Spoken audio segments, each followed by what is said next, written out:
Well, greetings and welcome to the show. I'm so glad that you're here. And I want to say right from the jump that I am doing a little bit of an experiment here. This is my first time recording a video from home in my home office. And so we'll see how it goes. There may be a little bit of a, not great video quality or not quite as good, or maybe the audio isn't right where it should be. So there's a bit of a teething process here. So you'll just have to forgive me for that.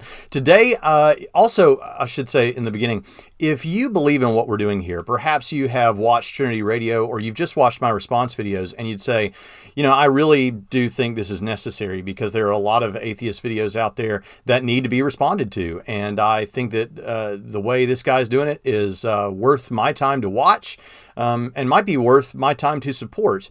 And maybe you're an atheist out there. I get responses occasionally from atheists who say, I think a lot of the atheist arguments and videos out there are bad. And I appreciate that you're here because it helps to kind of raise the level of discourse. Now, that sounds self-congratulatory, and I wouldn't say that about myself. But some of you atheists have said it. So maybe you want to support what we're doing counterintuitively. If you'd be interested in that, you can either click in the top right-hand side of this screen, and there's a little eye icon, and that'll give you a way to go over there. If you're listening by audio, it is patreon.com/Trinity Radio, patreon.com/Trinity Radio. And you can give, there's a lot of free content on there. Some of it may not be of interest to you. So some of it might. So don't become a patron just to get the free content, although it is there. Even I think a couple of my books are there for free. So, as an ebook. So, but don't become a patron because of the free stuff, because you might not like the free stuff. Only become a patron if you believe in what we're doing. And you're the kind of person that thinks if I was hanging around with Braxton, I might buy him a cup of coffee once a month. Well, if that's the kind of person you are, then yeah, give me $1, give me $5, give me more dollars if you like. I won't send it back. But I really appreciate you clicking in today. And we're going to check out this guy that's on the screen right now. And seems like a friendly guy. I think he goes by the moniker Friendly Atheist or something like that. Maybe that's somebody else. Maybe I'm confused. The name of the channel that I got this video from is The Atheist Voice. Now, in case you think that I am just cherry picking people whose arguments are like the low-hanging fruit, one of the first videos I did was a response to Rationality Rules and Cosmic Skeptic and Matt Dillahunty, and I had a live public debate with Matt Dillahunty. So and those people are the people that some think are the top shelf in terms of YouTube atheists.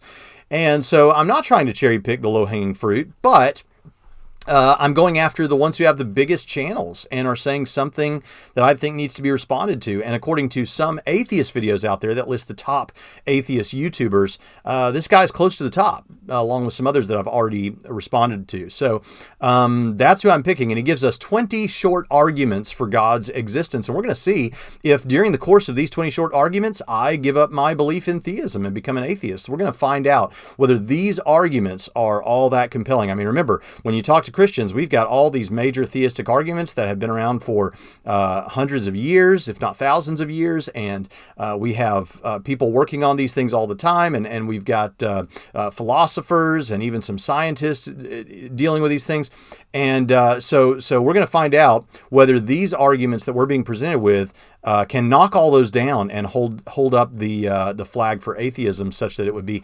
convincing to a reasonable thinking person such as myself. So I'm going to check that out, and I'm going to begin by letting him know that I'm taking up his challenge. He says here in this video, which was 10 tips for winning a debate, he says this as advice to people when they're providing arguments for or against God's existence. Let's hear what he has to say.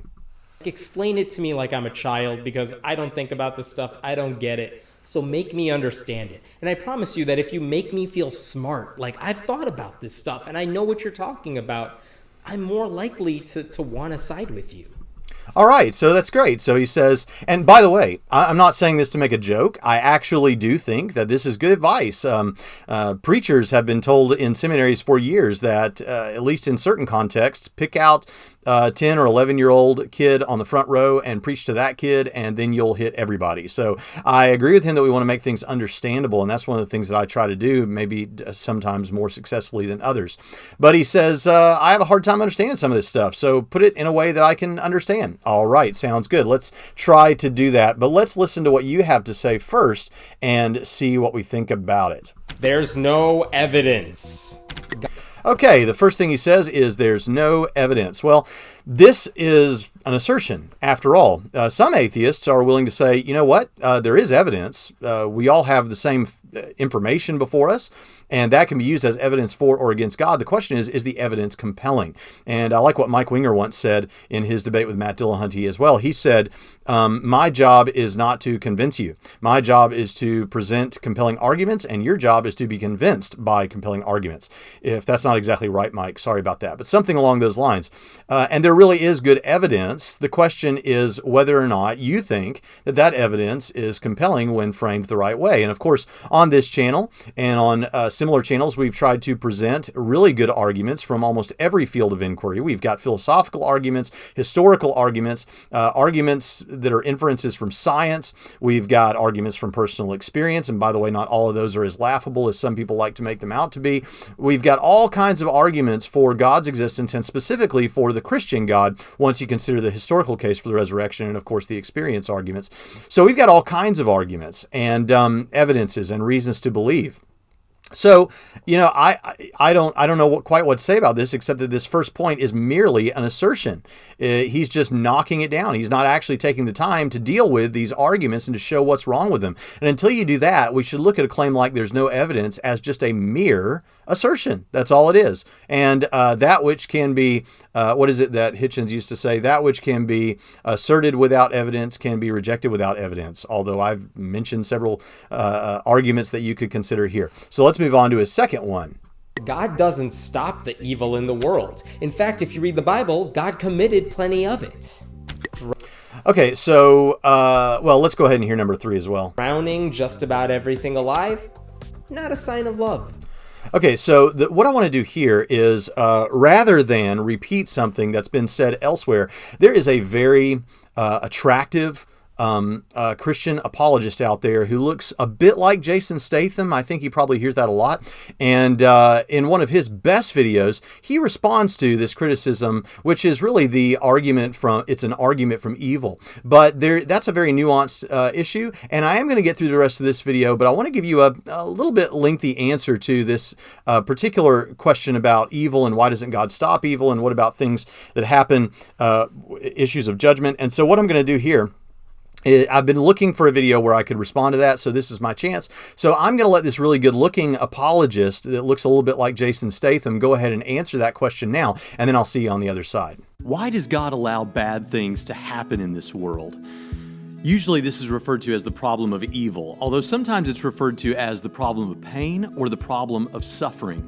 And when an atheist tries to show that God does not exist on the basis of the problem of evil, it's called an argument from evil. Famously, the pre-Christian hedonist philosopher Epicurus put it this way: is God willing to prevent evil but not able?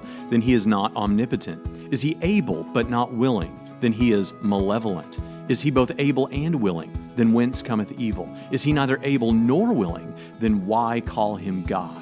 The argument hints at the idea that if God exists and is all-loving and all-powerful, then evil, pain, and suffering shouldn't exist. But arguments from evil come in two basic forms. The logical argument from evil attempts to show that it is not possible that an all-loving, all-powerful, all-knowing God exists, so defined, and evil, pain, and suffering exists. Therefore, since pain, evil, and suffering do exist, God does not exist. But this argument has pretty well lost its appeal with most working atheist philosophers today.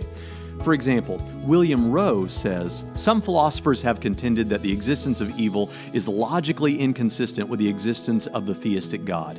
No one, I think, has succeeded in establishing such an extravagant claim.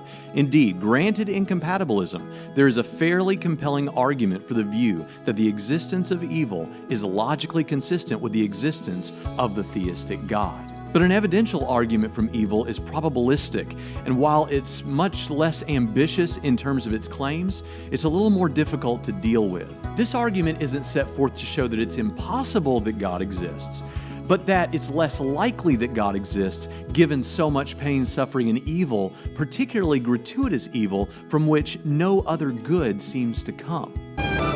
Britain fires its first H-bomb to join the United States and Russia as ranking atomic powers. Why would God allow for pointless evil when he could stop it?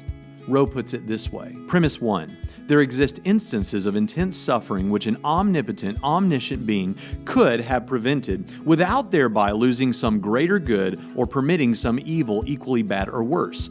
2. An omniscient, holy good being would prevent the occurrence of any intense suffering it could, unless it could not do so without thereby losing some greater good or permitting some evil equally bad or worse. Therefore, 3. There does not exist an omnipotent, omniscient, holy good being. But first of all, is premise 1 really true? Let's look at it again. There exist instances of intense suffering which an omnipotent, omniscient being could have prevented without thereby losing some greater good or permitting some evil equally bad or worse. How would Rowe even know that unless Rowe were God? So now that you kind of understand the landscape of the discussion, what are our options? How have Christian thinkers answered this question? Theodicies have to do with God's justice in light of this sort of thing. And people have given a lot of theodicies to try to address this question. And I can't go into all of them, so I'm going to speak very generally. And I know that my philosophy friends aren't going to like that very much, but it's the best I can do in a short video. But largely we could go about it in 4 ways. The character-building theodicy posits that God created a world that He knew would have evil in it because experiencing pain and suffering helps to build our moral character and integrity. And the Bible does seem to teach this.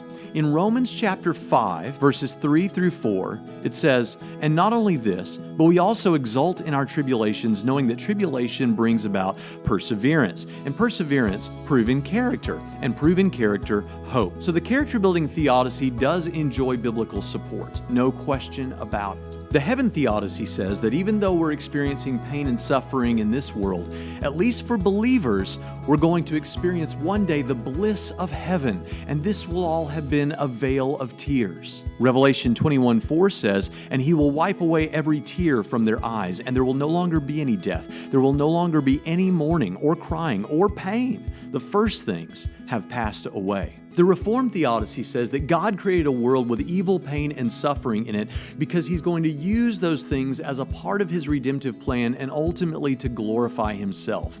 On this view, God guides, ordains, orchestrates, and governs everything that happens, including the evil that takes place. Of this, Calvinist scholar John Piper says, "This all things includes the fall of sparrows, the rolling of dice, the slaughter of His people, the decisions of kings, the failing of sight, the sickness of children, and so on and so forth, to the culmination of the crucifixion of His Son." Now, the problem with these 3 answers alone is that while they have truths in them, for example, on the character-building theodicy, God is using pain and suffering to build our moral character. We are going to have every tear wiped away from the believer's eye, and God is using pain and suffering to bring about His redemptive plan.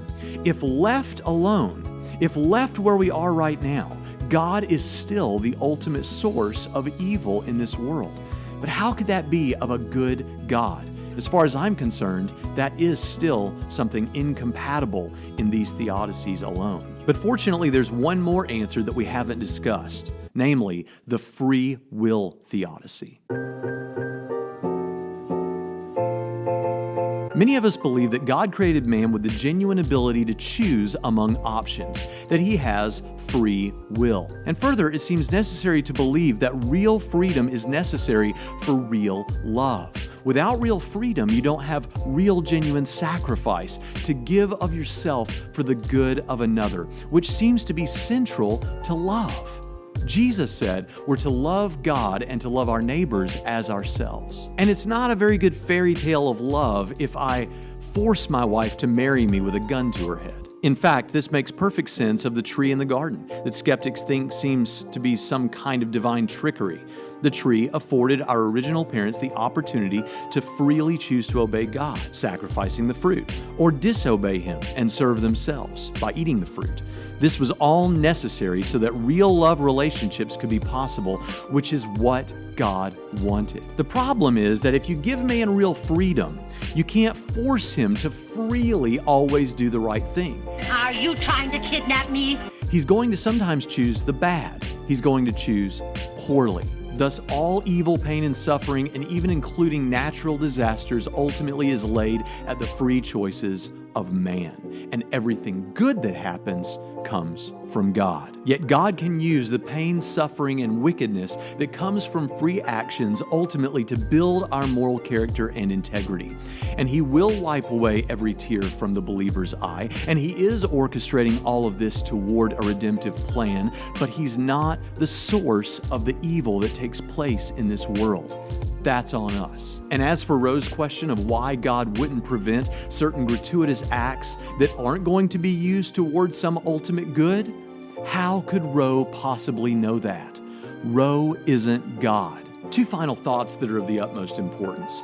Though the free will theodicy posits that bad things that happen in this world, even natural disasters and disease, are ultimately because of the sinful choices of man, it would be wrong-headed for you to assume that if something bad is happening in your life, it's necessarily because of a particular wicked thing you did. Such would be to make the mistake of Job's comforters. Second, this is an answer to the philosophical, theological, kind of intellectual question of why a loving God would allow pain and suffering. But it doesn't address the emotional problem of evil. It's not necessarily a good thing to share this with someone when they've just lost a loved one, for example. It will seem too cold and clinical. For such a person, just pray with them. Be open to listen and let them know that you love them. Nevertheless, arguments from evil are, in my opinion, the best atheists can do. But as you can see, Christian thinkers have plenty to say to the question of why would God allow bad things to happen?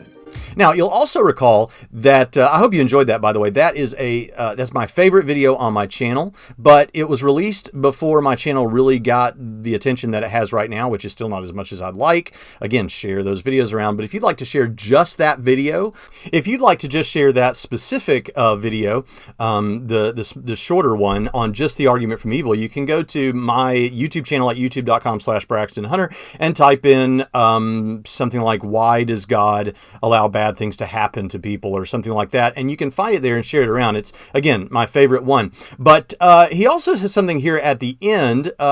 His number 3 was, why does God drown everything on earth and that sort of thing? Well, a couple of things about that. First of all, I am a person who, though I'm a I don't know person when it comes to the age of the earth. I lean toward an old earth perspective.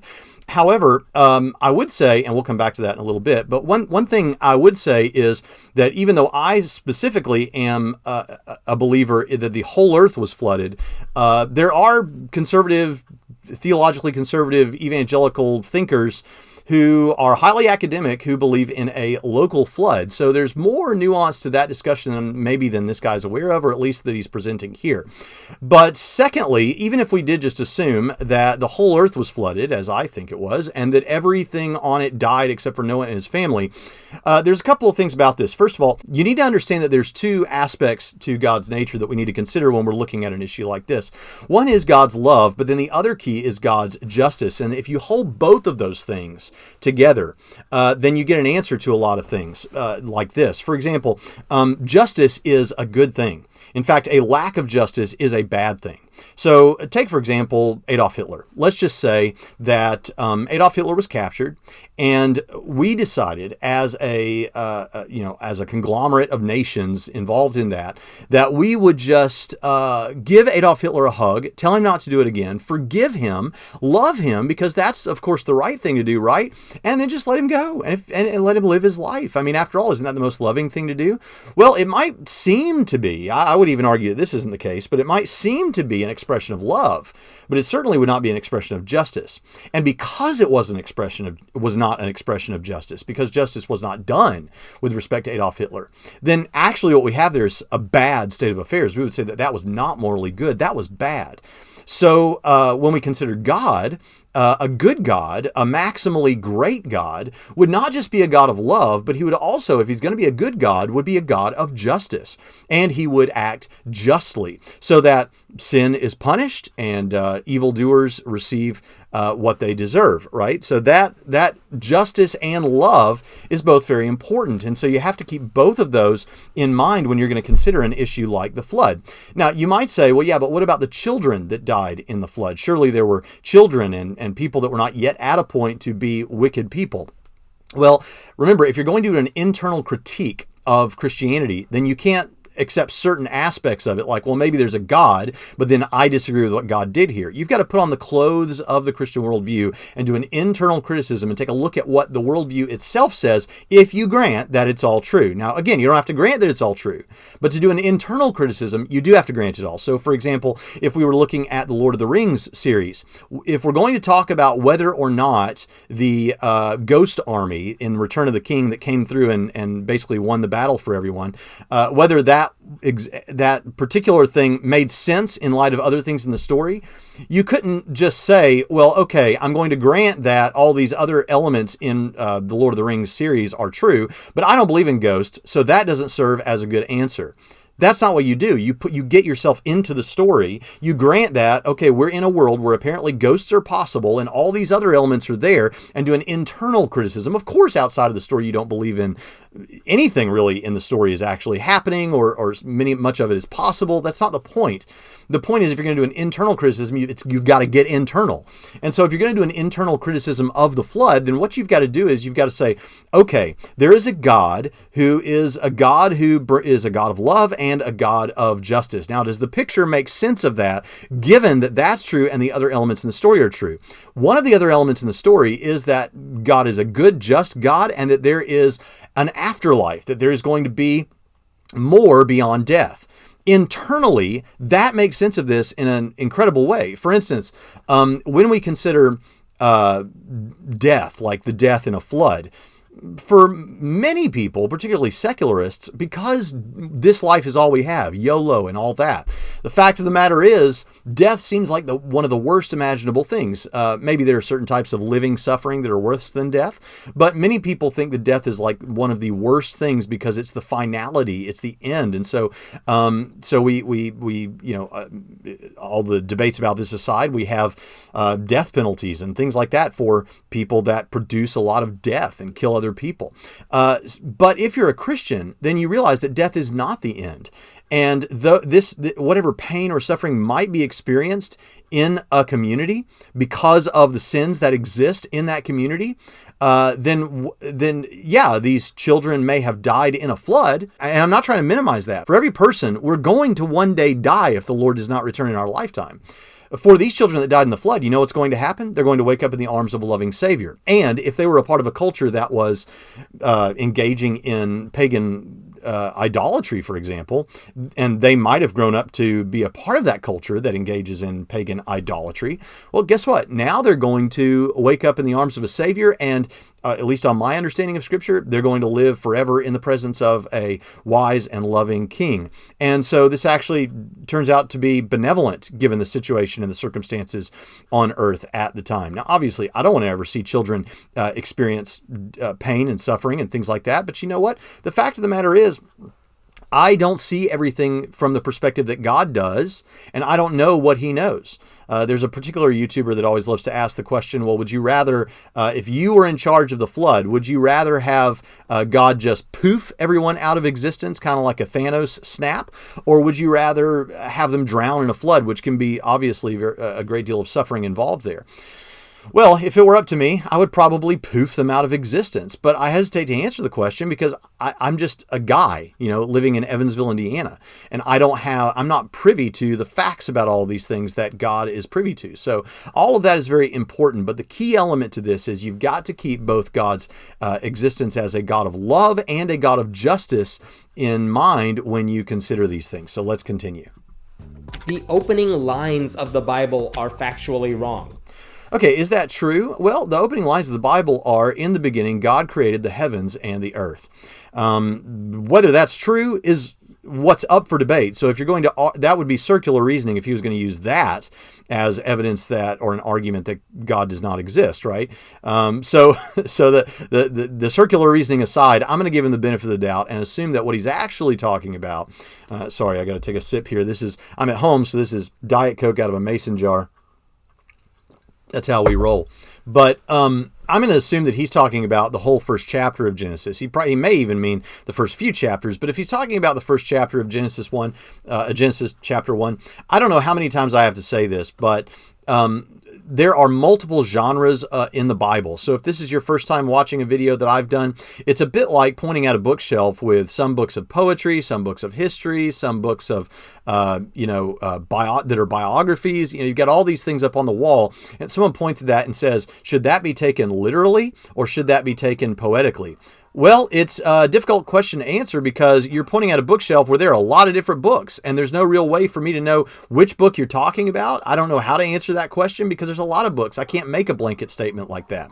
And in the same way, if you're pointing to the Bible is a collection of a lot of different books and a lot of different genres. And I've said before, you've got poetry, you've got apocalyptic, you've got narrative, you've got historical, you've got the Gospels or Greco-Roman biography, you've got all kinds of stuff there.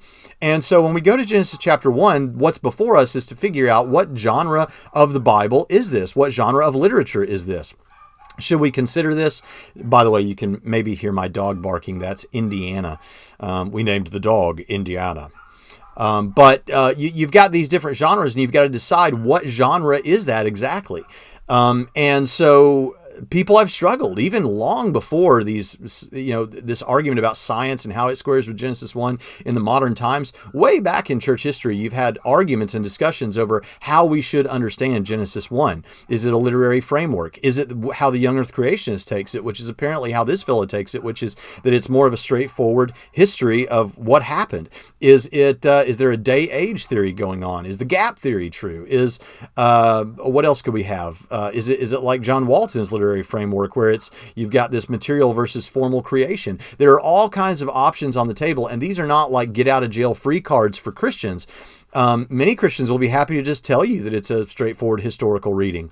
I take a literary framework view, not the same one that John Walton does, but you see, this is a nuanced discussion. There's a lot going on there, and when we're talking about how ancient Near Eastern peoples, particularly those coming out of slavery in Egypt, would have understood a message that Moses is trying to give them about how certain things like these different elements of creation are not God's, but God created those things. How Moses would have expressed that is an interesting question. And it's, as far as I'm concerned, a very important question.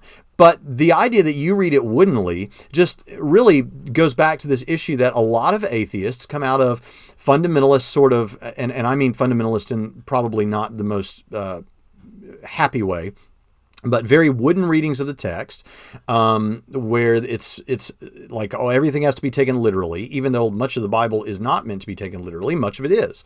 But these kind of discussions are not had to that level. And then when they become atheists, they become fundamentalist Christian atheists, where they still look to the Bible and they read it all as flatly and woodenly as possible. And so these are all things that need to be kept in mind as we consider a question like this. So is that a good reason to reject? Now, notice that the name of this argument is 20 Short Arguments Against God's Existence. So, first of all, even if the Bible was completely false, and it's not, I take the Bible to be the Word of God, but even if the Bible was completely false, and you were absolutely right here about the opening lines of the Bible, and you think they're factually wrong, and let's just say you're right, you still wouldn't have shown that God didn't exist. You might have shown that, you wouldn't even have shown that Christianity isn't true. Because as I've said many times before, what is necessary for Christianity to be true is that God exists and God raised Jesus from the dead. Now, even though I affirm inerrancy and affirm Scripture, the fact of the matter is you wouldn't have even shown that the Christian God doesn't exist. All you would have shown is that those words are wrong. But you haven't even shown that. Again, this is really just an assertion. You haven't shown us why. Let me be the young earth creationist, straightforward historical guy for just a second. Show me what's wrong with those opening lines of the Bible. Are you prepared to show me? Until you show me, this is just an assertion. And I want to say this, and I want to be as friendly as I can with the friendly atheist guy. But the fact of the matter is, often what I get as I've gone through now, spent like 6 or 7 videos now, going through these atheist videos, what I'm getting is, if it's not mockery, it's just assertion after assertion. And the bigger the channel is, it seems like the more it's often that way. Now, it's not that way with guys like Cosmic Skeptic and Rationality Rules, and so I love jumping into those discussions and answering some of those criticisms. But I just got to point all of this out to you, that if you're a person who's on the fence and you're looking at videos like this, and this is the sort of thing that knocks you off the fence, I encourage you to be a free thinker and rethink all of this and notice this for the sort of flat reading of it that it is, that a good argument against God's existence is that this guy disagrees with something in Genesis 1. I want to know what the syllogism is there. That's very strange. Why should we believe the rest of it? Prayer has never fixed anything physically impossible. Why won't God heal amputees? Okay, so at this point, what I want to do is I want to point to another YouTuber, because in response to this very issue of this video, Cameron Bertuzzi actually made a response. And so I'm going to go ahead and click over to Cameron Bertuzzi. He's quoting, I think, Swinburne there, but let's let him talk about the question of why God won't heal amputees. By the way, this is a 5-minute and 18-second video that Cameron produced, and I'm just giving you the end of it where he kind of wraps everything up, but I encourage you to go back and check out that video, and I will put it in the YouTube information section, whatever, so you can go check that out too, and I encourage you to do that. And if you're not subbed to his channel, sub to his channel. But here's what Cameron has to say. End quote. To sum up, the famous Benson study on intercessory prayer doesn't show anything about the efficacy of prayer, much less about the existence of God. And asking why God won't heal amputees, Hemant is simply assuming that God has never healed amputees. But that's obviously question begging. And even if he weren't begging the question, which he obviously is, this is not an argument against God's existence. God is in a unique position to know exactly what's best for us, even if from our limited perspective, it might not seem like it. All right, guys, thanks for watching. If you enjoyed... You're welcome, Cameron. I really enjoyed it. And now we're going to go back to the video currently in play, and we can see that there are major problems with this claim because he's just making assumptions. And, of course, there's more to it that Cameron covered there. Let's go on to the next thing. There are thousands of gods you don't believe in. What makes yours any different? What makes my God different is that I'm ready to defend the evidence for the existence of the Christian God.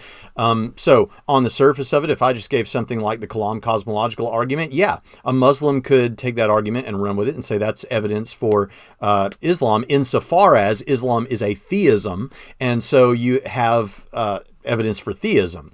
But then I would follow that up with a resurrection case. So if we were to take the gods that are purported by other religions in the world, we would look at them and I would claim that they have major coherency problems with most of them. The ones that don't, I think, are the major monotheistic religions of the world.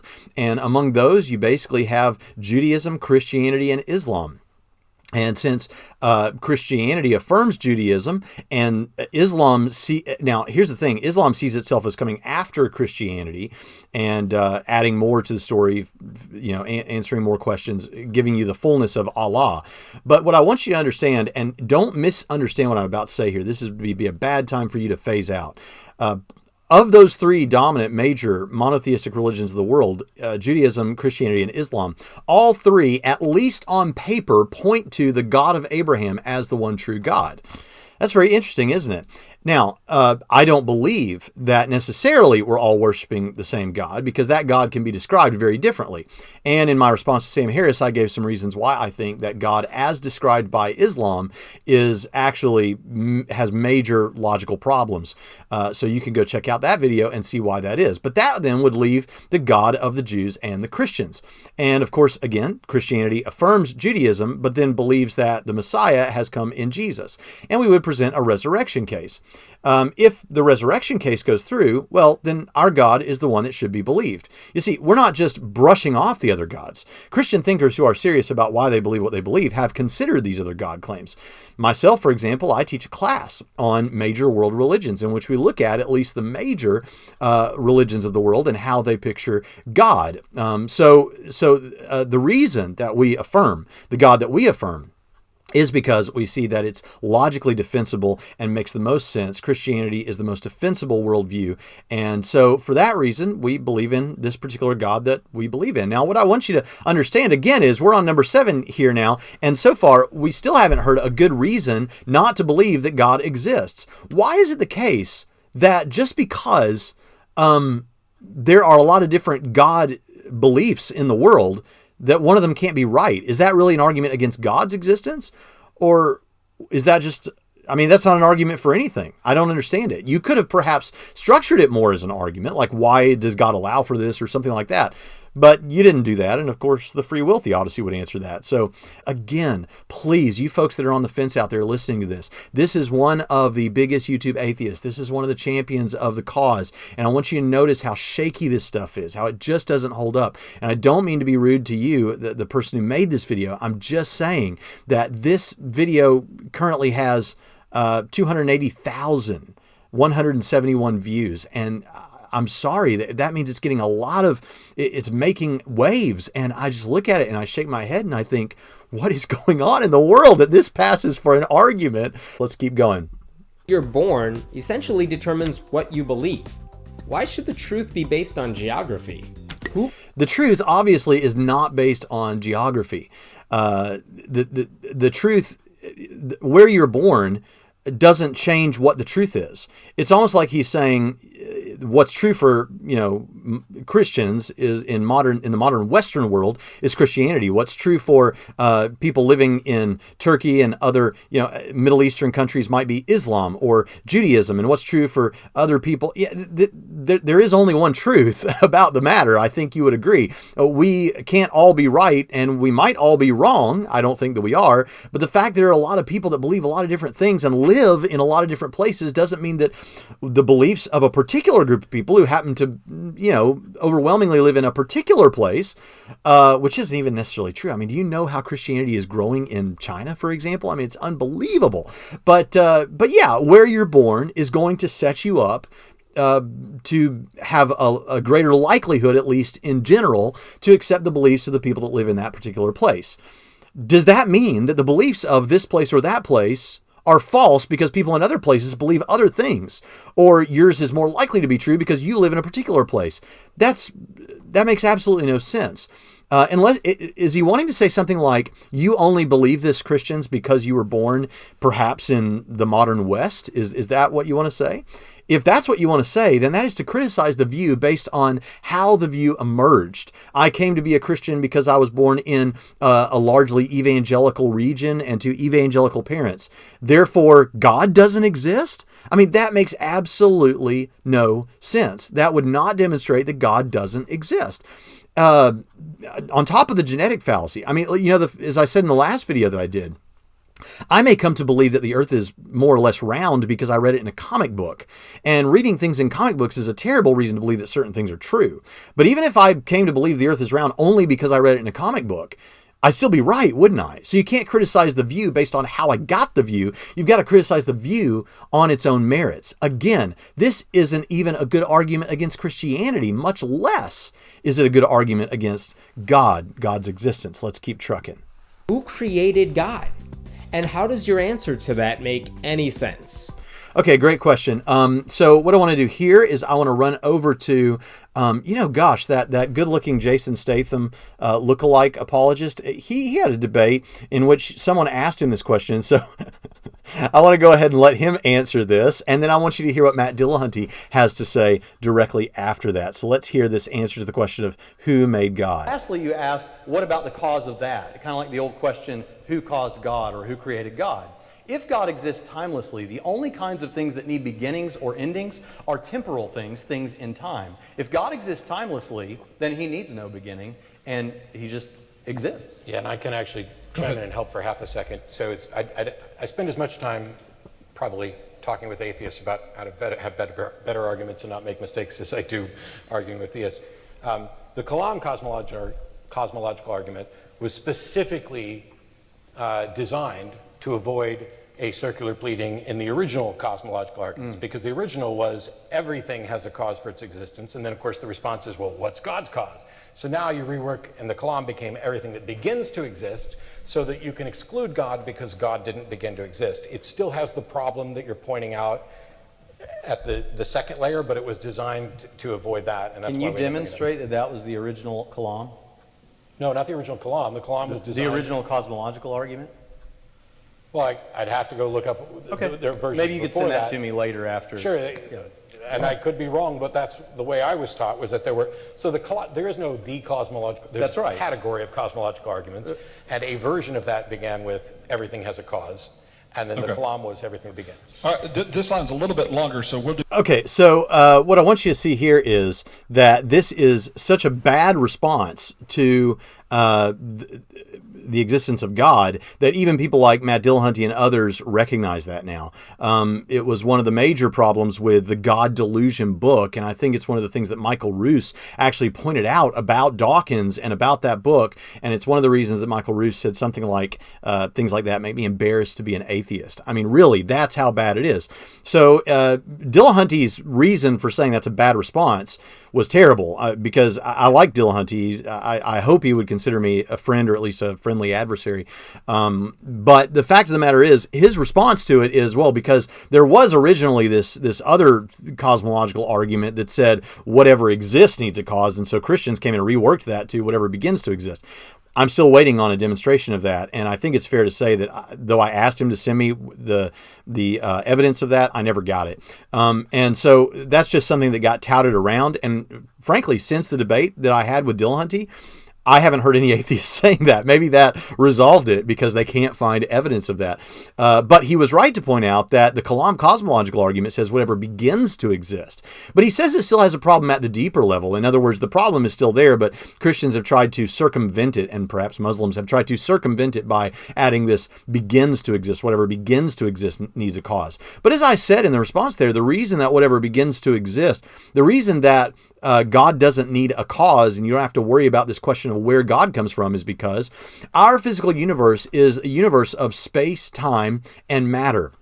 And whether there's a multiverse or whatever else, it's space, time, and matter. And so whatever serves as the cause of all space, time, and matter coming into existence would exist outside of space, time, and matter. It would be non-temporal or timeless. And the only things that require beginnings and endings are things in time, because beginning and ending are temporal terms. Whatever exists sans the physical universe would be timeless and have neither beginning nor ending. How does your answer to that make any sense? It's just plugging in what we understand would have to be true about the nature of reality.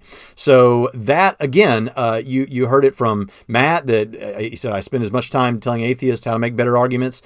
This is not a good argument for some reasons that Matt gives that I don't necessarily agree with, and for the reasons that I've given you. And then Michael Roos has his reasons. So the atheists just need to stop with this. I understand that to some people who are new to this discussion, which I don't think this guy is, that seems like a really good question to ask, and it is a fair question to ask. But when you hear the answer, it's an answer that makes perfect sense, and it's time to move on. Just we need to learn to do better with our arguments, all right? So let's go on to the next thing.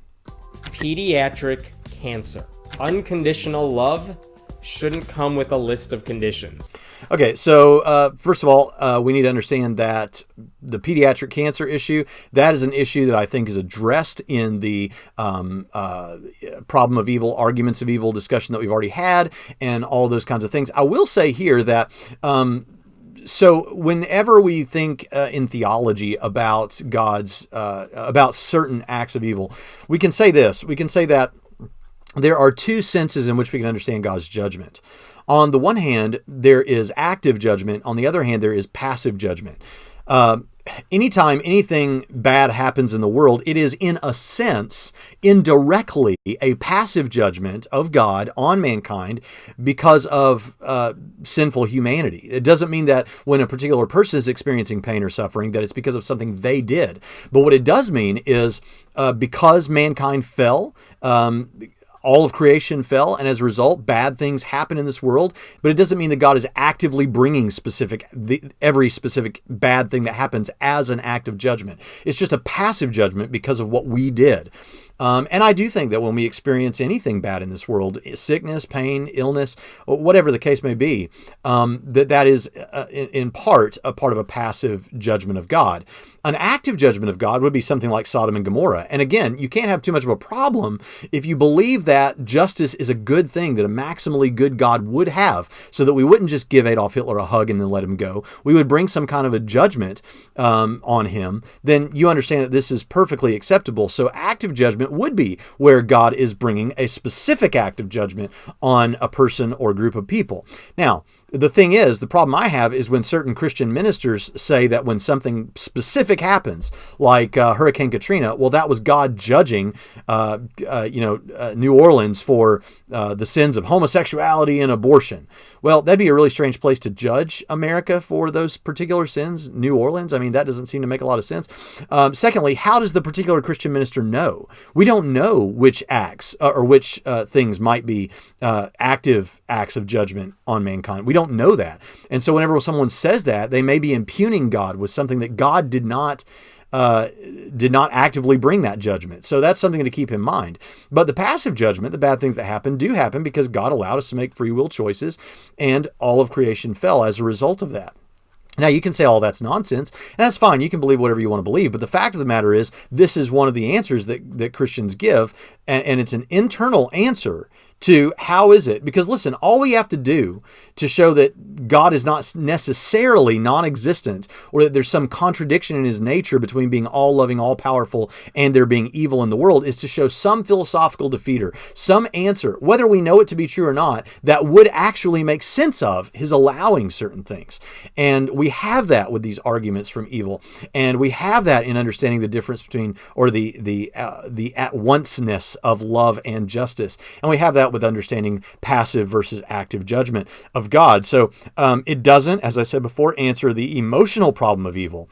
And we need to keep that always in mind, that we don't necessarily need to give these clinical cold answers to people who are in the midst of having lost a child or experiencing pain and heartache over a loved one who's died. And I don't in any way want to diminish that. But there are intellectually satisfying answers, though they may not be emotionally satisfying. So let's keep trucking. Every single supposed miracle gets debunked eventually. Somehow, the Ten Commandments... Okay, every miracle gets debunked eventually. Again, assertion. I need a reason to believe that that's true.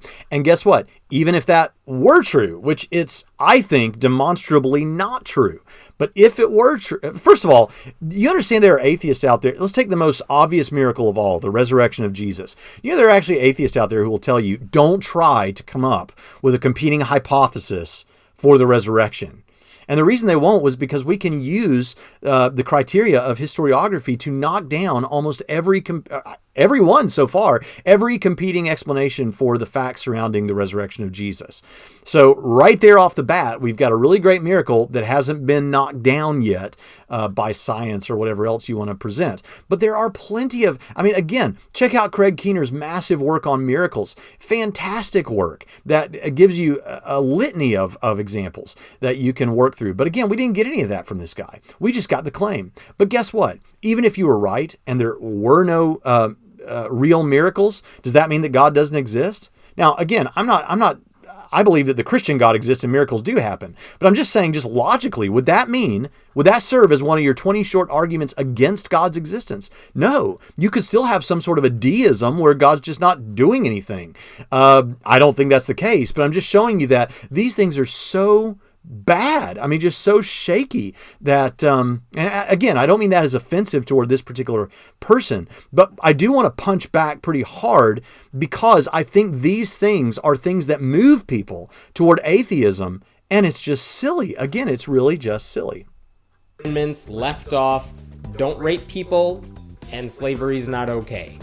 Okay, so I've played clips of myself in 2 cases and Cameron Bertuzzi in 1 case. I could play you a couple of clips on this, but I won't. I'll just point you to our Trinity Radio 2-part episode on slavery, and we cover all of the relevant biblical material on slavery there and rape.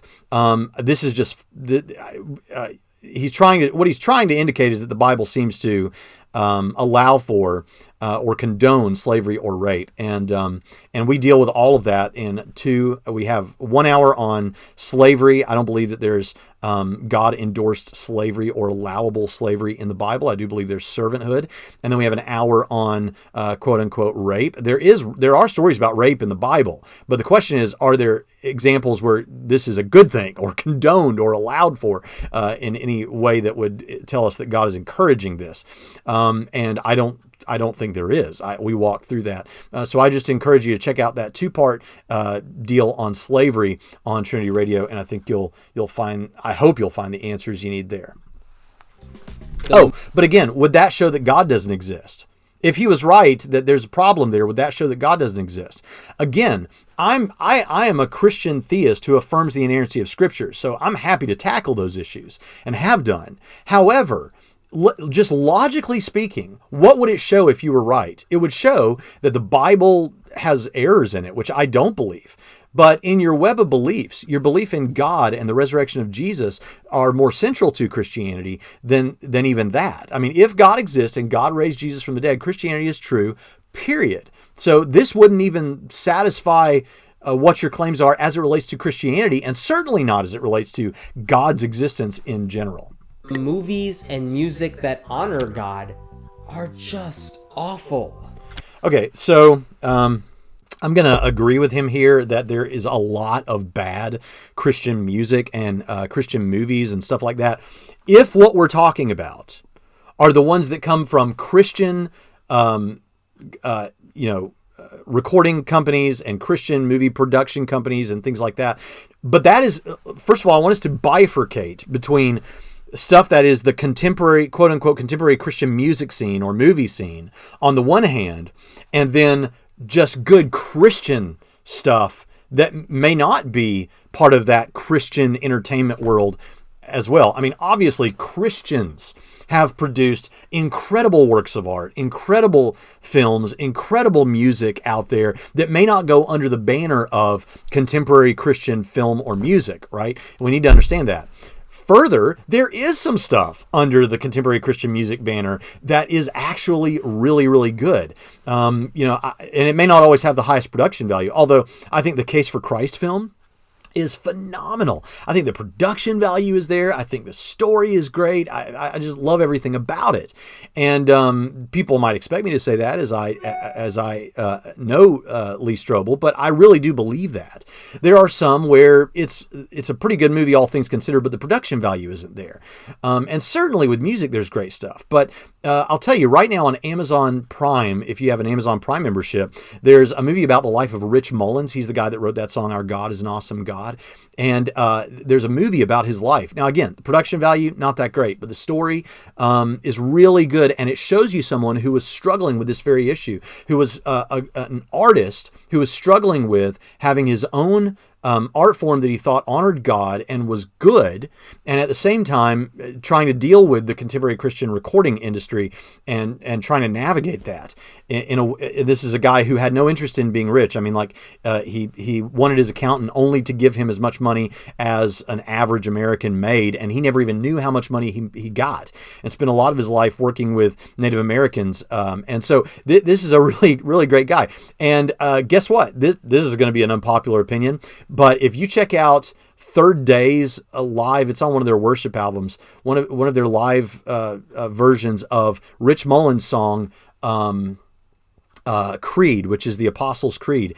It is fantastic, and if you're a Christian, go check it out now. Also, just yesterday I remembered that there's the song My Deliverer, or The Deliverer or something. It was a Rich Mullins song that he never got to record, and DC Talk recorded it for the Prince of Egypt soundtrack. And it's pretty fantastic too, and there's a lot of good Christian music out there. And there's a lot of good music by Christians that doesn't go under the banner of contemporary Christian music.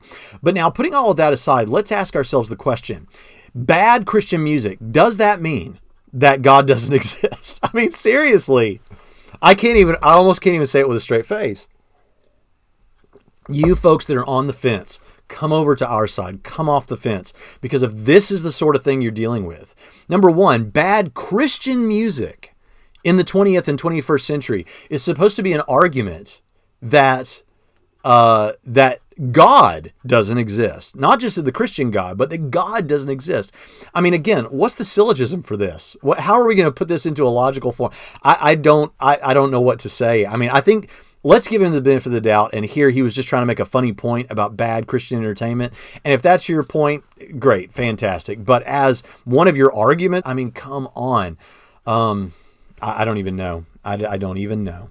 The invisible and the non-existent look very much alike. Okay, the invisible and the non-existent look very much alike. Think about what you're saying there. The invisible, by definition, doesn't look like anything. It's invisible. So yeah, the invisible and the non-existent look very much alike. That's fine. But again, I don't think he's thinking this, but if we would go 2 or 3 levels deep underneath this statement, what we would get to is we should be able to have some visible evidence, something we could put in a beaker. It's again that reliance on science. But also I would say that oftentimes when we talk about a spaceless, timeless, non-material, sufficiently powerful, personal agent that is a mind that serves as the cause. Notice with what I just said, I didn't just give you negative attributes, I gave you positive attributes as well. So that needs to be considered. Obviously, if God exists as the cause of the physical universe, he's not going to be physical. And in that sense, we could refer to it as invisible. But that's not illogical. It's not that doesn't make any sense. And again, the invisible doesn't look like anything. No hide and seek game lasts this long.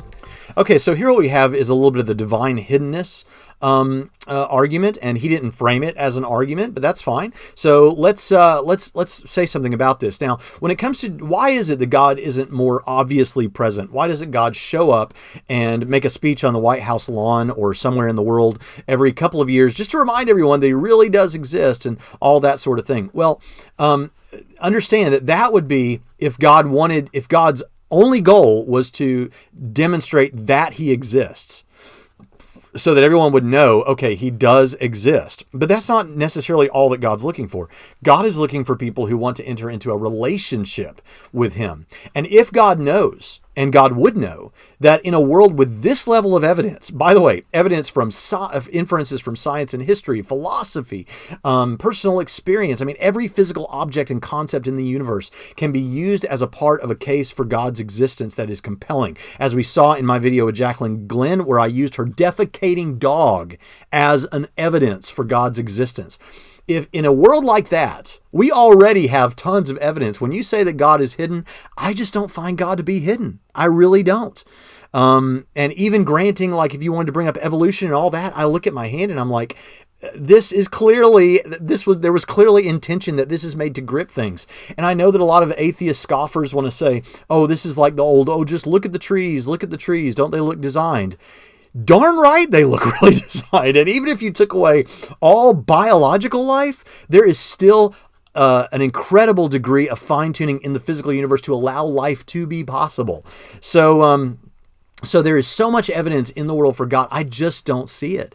I think you really got to blind yourself to it. I think that's why Paul says in Romans chapter 1 and verse 20 that the invisible things of God, his eternal power and divine nature, are clearly seen through what has been made so that they are without excuse. People that don't believe have no excuse for not believing in the one maker God. He was talking about idolaters, but it works for atheism too. They don't have an excuse because it's so obvious.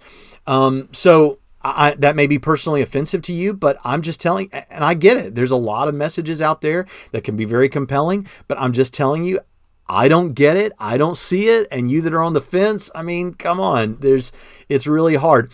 I don't even know what to say about this. Again, are we really getting a good argument against God? Well, I think aside from the argument from evil, this is probably the best that atheists can do, the hiddenness thing. But here's the thing. In a world like this, with all this evidence, if God is aware, as he would be, that the largest number of people would freely choose to enter into a relationship with him.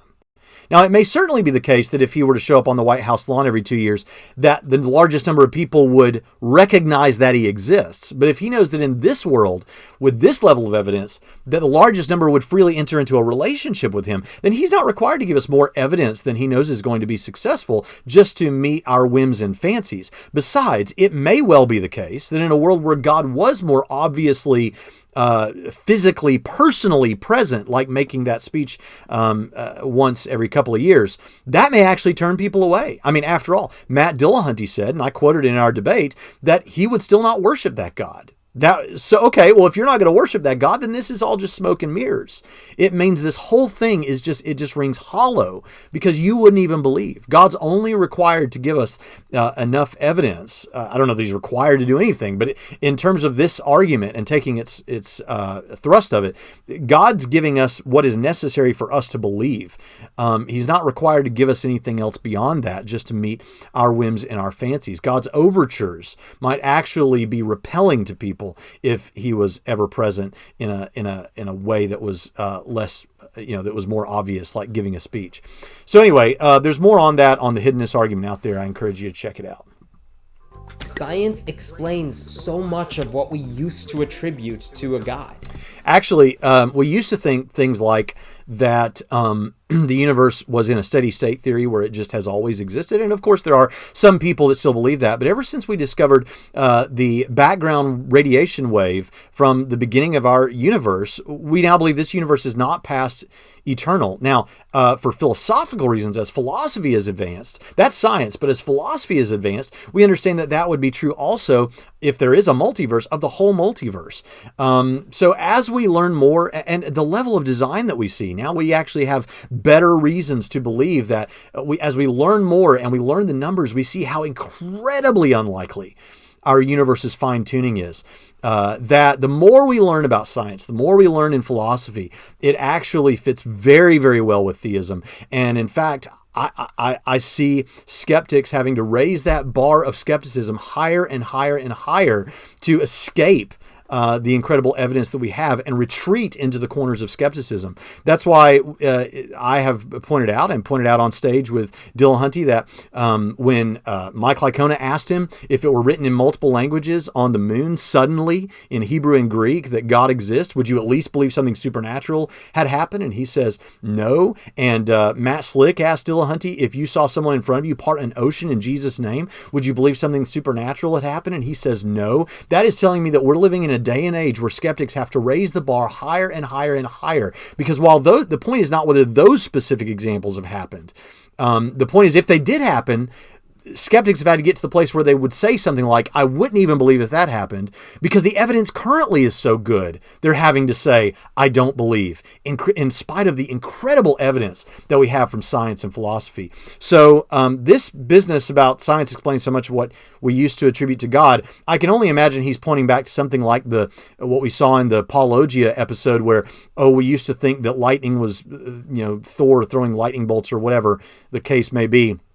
This is such a caricature, and we need to do better than that. And so for those of you out there who are thinking things through, just recognize that a lot of what we're getting here are non-arguments. And beyond that, not only are they non-arguments, they're ones that have just been answered a long time ago. I'm baffled. The more we learn, the less reason we have to believe in God. This is kind of the same as the last one, so no real need to respond.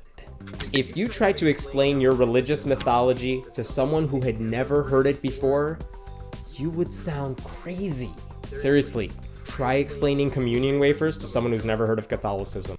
Okay, I'm not Catholic, so I wouldn't try to do that, so we can push that one off to the side and let some Catholic YouTuber deal with that if he wants to, or she wants to. But I want to say this. Think about what he's saying. Try explaining your Christianity to someone who's never heard it before, how it would sound to them. Okay, well, if we just randomly selected a person, understand what we're saying. The vast majority of the world believes in the supernatural or believes in some god or gods. I mean, I'm not arguing that atheism is false because of the limited number of people that hold to it, but atheism is an extremely small minority of the history of humanity. Not only of just the history of the world, but of the humans alive even just today. It's not us that are the weird ones in terms of the numbers here. You guys are the outliers. You guys are the anomalies. It's not, you're the oddities, not us. So if we randomly selected a person and explained Christianity to them, they already have a lot of the features necessary in order to grasp some of the Christian concepts. That's one of the reasons that the mission endeavor around the world has done so well and Christianity has grown so much, is because most of the world already believes in the supernatural, believes in God. If you don't mean that, on the other hand, if you mean if we selected an atheist who's never heard of Christianity, well, they've already decided what they think about certain worldview issues. On the other hand, some atheists don't think it's ridiculous and they become Christians. So I don't know what you mean by this. If you mean let's select a person that has all of the information necessary to live a life but has never thought about worldview issues, what would they believe about it? I don't know, and neither do you, because such a person doesn't really exist. Let's continue. If God didn't exist, the world would look exactly the same way it does now. How do you know? Understand, this is merely an assertion, and it's a circular argument in a way, because he's presuming that the world looks the way that it does now without God's involvement.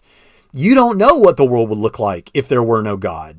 Because if I'm right and there is a God, and if there is a God and he created the world as the creator, then to say what if he never existed would be saying nothing would exist.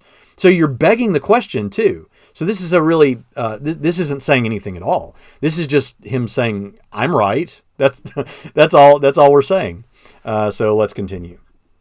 If God existed, he would smite me right now. Okay, that is what we call divine psychology. This atheist is attempting to tell you, he's saying, I know the mind of God, the God that I don't think exists, so well that I know what he would do if he did exist. There's certainly nothing in the Bible that says that God would necessarily smite you right now because you're spouting some stuff against God's existence. So are you just claiming that you just know that? You understand the mind of the God that doesn't exist, that you don't believe in, better than Christians. Enough that you know what he would do if he did exist. I mean, try to unpack that one. That makes absolutely no sense. And it certainly doesn't serve as any kind of argument against God. So we've come to the end of this video. I really enjoyed it. I hope you enjoyed it. Again, if you see this one, you, the person who made this, I enjoyed it. Maybe I'll do some more reviews in the future. I have to say, I came off a little more energetic and maybe snarky in this video than I typically do. I'm sorry about that. I try to be really friendly and approachable. But I guess it's not so much about him.